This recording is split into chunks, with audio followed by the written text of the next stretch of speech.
Hey, what's up guys?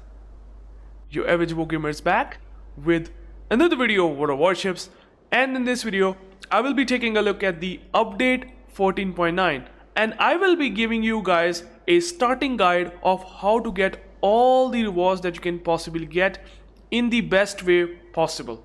In this video I will explain everything that you need to know, including what's coming with the Lushun B Dockyard missions, what is in it for us in the event pass, what's new in the Armory, and everything that Wargaming has added in this update.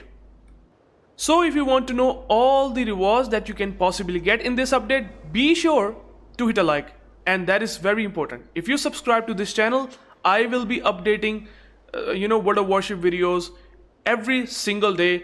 I make sure that every single player gets value, and I always let you know in the comment section. If you do comment, I will comment back. I will help you as much as possible for anything related to the game, and so please subscribe. That is the most important thing that I can ask as a content creator. And let's start with the combat missions first.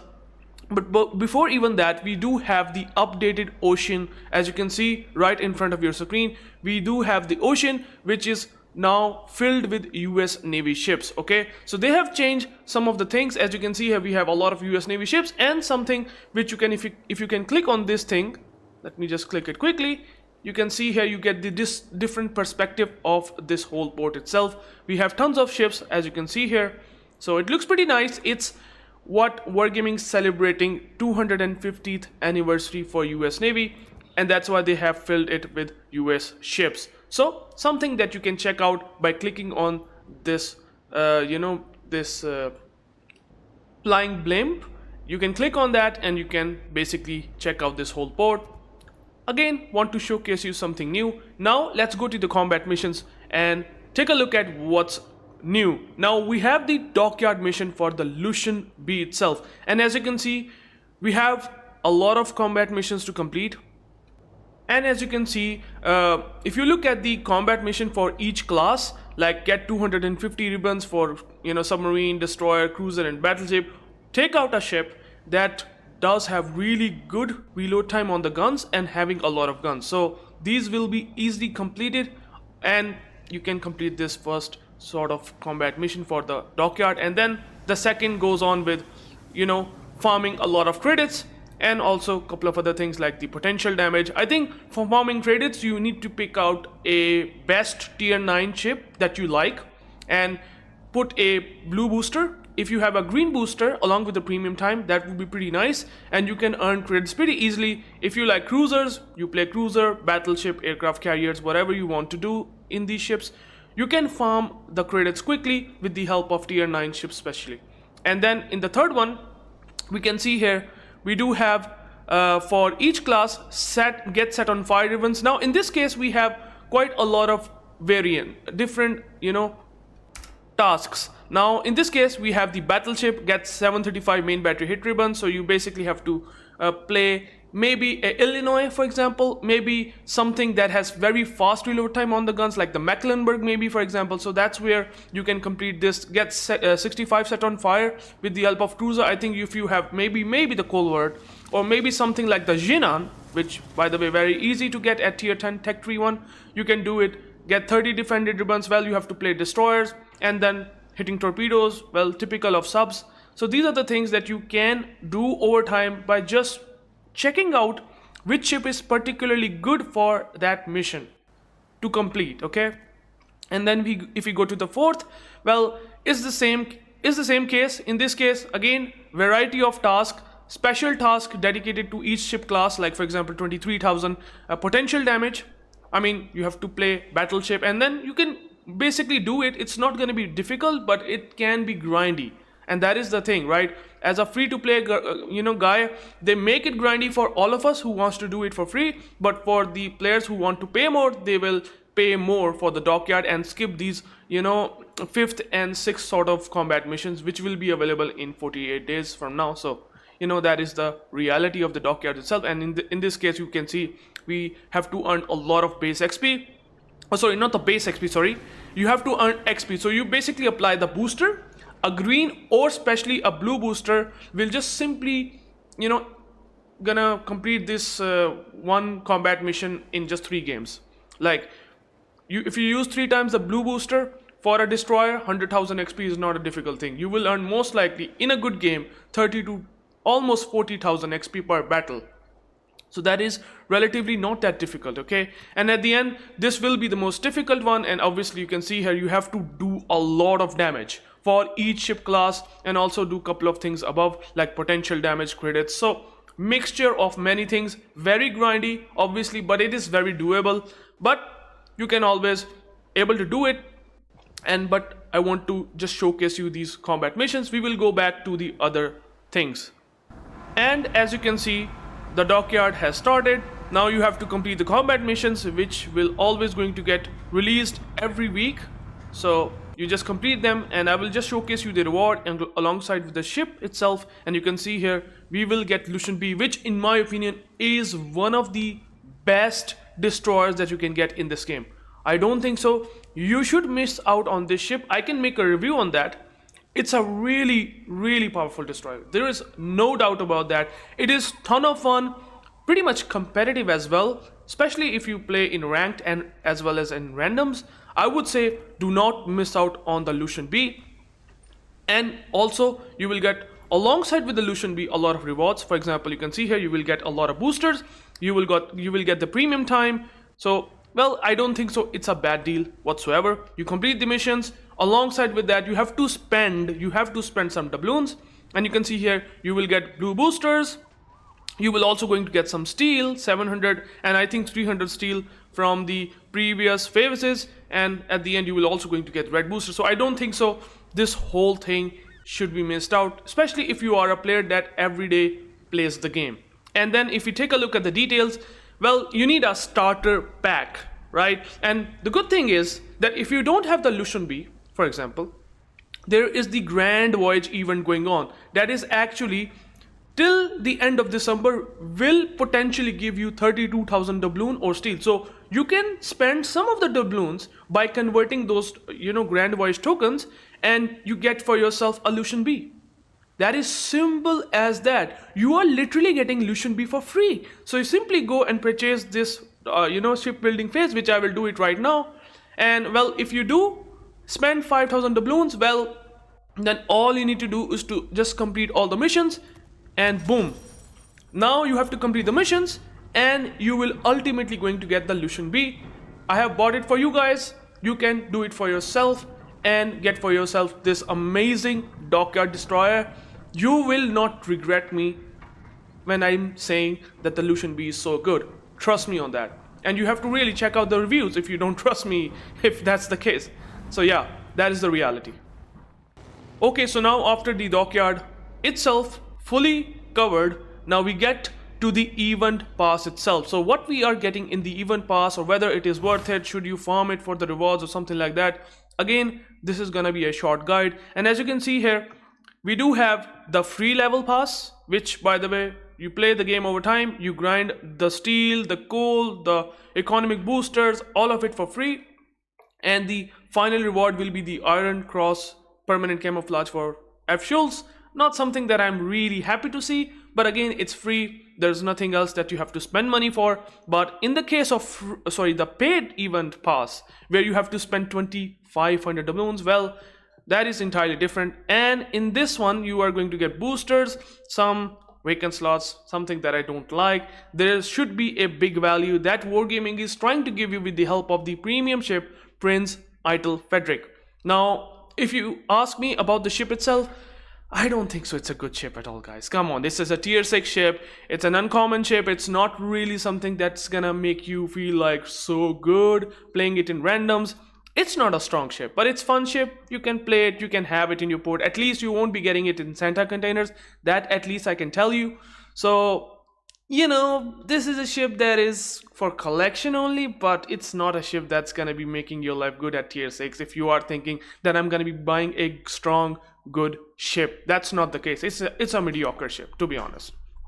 So you get the ship, which sort of a value in itself, and then alongside with that you get a lot of other goodies, which is typical of 2,500 doubloons, alongside with the captain Delphius Oracle. So something that I'm not a fan of again. And then, by the way, do not get baited on looking at the tier 10 permanent camouflage. By the way, this is a camouflage, this is not a booster, okay? If this would be a booster that you can apply for tier 10 that they have given you in the last month on the anniversary event, where you basically can make your tier 10 tech tree ship, earn more credits, XP per battle, that would be an amazing deal. But this is something that is only a skin. You can apply a skin permanently if you want to have it. I mean, this is how it looks like, which I'm not gonna be a fan of, to be honest. Oh, what the hell? Okay, there it is. So they have applied it for Yamato for our reference purposes, and I mean, I do not like this skin, to be honest. It just looks a bit weird. But again, if you are a fan of this, well, you can spend your 2500 doubloons and get for yourself a ship alongside with these infernal permanent camouflage alongside with other rewards. Alright, so the event pass, I have covered it fully. Let's go to the army and see what's new and what you can possibly get in form of a reward for this update. Okay, so if you can see, we do have the German Unity random bundle that you can see in the featured section. You can actually open it.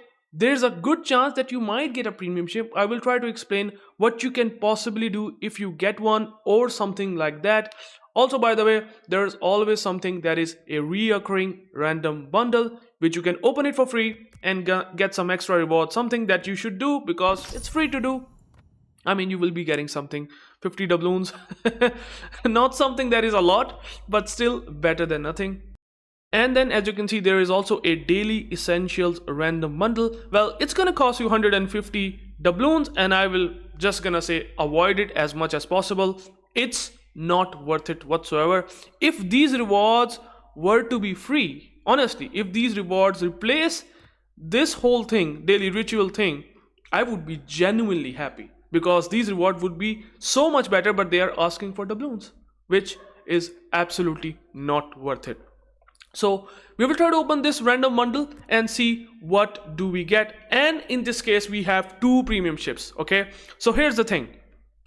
If you get a Shill or Wiesbaden, both cruisers, in your first opening of this random bundle, simply buy it for 1500 doubloons, because it is a steal of a ship that's costing you that much doubloons.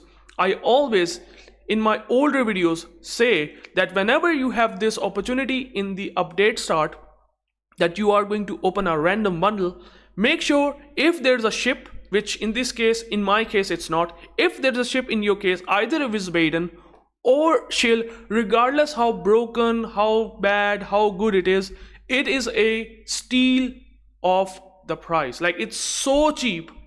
And having a, and by the way, these are not two bad ships. The Shill is okay, the Wiesbaden is actually a very good ship. So if you get either of these, just buy it. And if you get anything else, do not spend your doubloons, because I won't spend for getting Commander XP. And if you are maybe thinking of getting either the Shill or Wiesbaden in your second random bundle or on the third random bundle, well, I'm sorry, this is a complete full gamble. You really don't know what is coming in this bundle, and this can be a big bait by Wargaming, that you spend tons of doubloons and you get nothing except for the boosters, which are a lot of them, and the chances to get them are very, very high in the first place. That's why do not do this, okay? Do not take this risk. All you have to do is to just watch this, get the ship if it is in the first bundle, and that's it. Okay, afterwards, now if you go to take a look at the ships, which by the way has something new, you can see here we have a bunch of new ships coming, or at least arrived in this update. Incheon, Monmouth, Seal. Okay, so these are the ships that we have now. And by the way, there is also new ships like the Ferrante Gonzaga. I have already this ship, and that's why you are not seeing it as new. But Incheon, Monmouth, Seal, Ferrante Gonzaga, Jupiter 42, Defense. By the way, this is something that is very interesting for you guys. It's available right now for coal. Okay, I can't show you because I already have this ship, but if you take a look at the cost, what the hell? Let me just go you to the take you to the new. You can see here it's gonna cost you 415,000 coal. So this is something technically free, but that is the most expensive gold ship ever in the game. That is ridiculous for price. I have talked about the defense in my older videos. You can go and check out the video, but I would say defense is extremely overpriced right now. I think there are many other alternate options in coal, but you can see here we also get the Navarin, the Minigubu, the Picardy. Now it's totally up to you. What do you want to pick? I can make a dedicated video on these ships and which one is the best for doubloons. You can always let me know in the comments. I might make a video because it's a very interesting idea. I'm sure people might be interested in these ships, so I can make a dedicated video. But yes, defense finally going to be available now for coal, and you can buy it. That's at least something that you should need to know if you don't know already. Now, in the case of Research Bureau, we have another ship that they have released, and unfortunately, that's going to be the carrier. Well, for the Research Bureau ship, this is the first time that we have seen a carrier class. I'm not going to blame Wargaming. They somehow managed to add a carrier. I do not like it. I'm sure a lot of players do not like it, but at least it's something that you can buy for free, technically free. It's going to cost a lot of research points, and well, I will buy this in front of you guys, but you can get this ship for technically free and you can have it for yourself. So if you are interested in this carrier, well, you can buy it. Maybe I can make the review. Surely I will make a review. So after that review, you can always, check out the stats and get my conclusion whether it is worth it for insane 62,000 Research Bureau points. And that's basically it for this first week of the update 14.9. We will get more things in the second and third week, so don't worry about it. We will close and then we just simply wait for the second week, and there's gonna be the opportunity to get the Bridgeport, right? And there's gonna be a Liberty Harbor event that's also coming, so don't worry about it. I will make a dedicated video on that, so that how you can get that tier 8 cruiser for free. But this is what we do have as of right now, currently in this update 14.9. I hope you get every information that you need to know. Well, there are not a whole lot of rewards that you can get, but something that you should know, that what have arrived in the game. I have explained that. I have showcased you the Dockyard, the event pass, all the things that are in the Armory. You can always let me know in the comment, what do you think? Thank you guys for watching. Be sure to hit a like, subscribe to my channel, and take care guys. Peace out.